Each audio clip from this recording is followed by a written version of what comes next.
Okay, leo tunaanza na siri. Hii ni faida ya kufuatilia YouTube channel yetu ya Makap TZ. Hizi ni kodi ambazo tunazozitoa.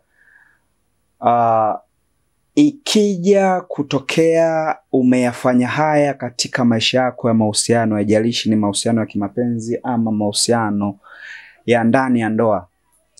Hivi ni vitendo vya aibu ambavyo vitapelekea ujute maisha yako yote ambayo utakuwa na huyo mtu ambaye uko naye kwenye mahusiano.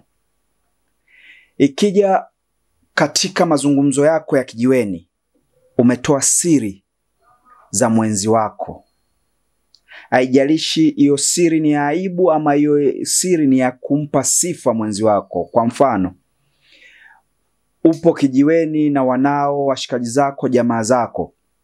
Ukasema mke wangu ama mpenzi wangu bwana anapenda sana haya mambo, anayaendekeza sana. I say hilo ni kosa ambalo litakufanya ujute katika maisha yako yote. Na ni kitendo cha aibu. Kwani kupitia siri hiyo kuna watu watakuchapia.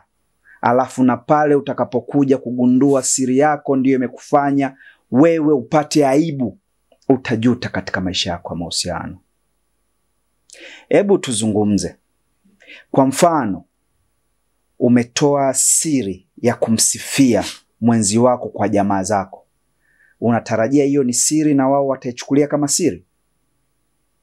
Vipi pale unapoitoa hiyo siri alafu watu waitumie hiyo siri kama fursa ya kukuchapia mke wako ama mpenzi wako, alafu baadaye unakuja kufahamu rafiki yako kamchapa mkeo kwa sababu tu ya kutoa siri ya mke wako ama mpenzi wako mbele ya kadamnasi ama kwa marafiki zako? Utafurahia ama utajuta katika maisha yako yote ambao utakuwa naye huyo kwenye mahusiano?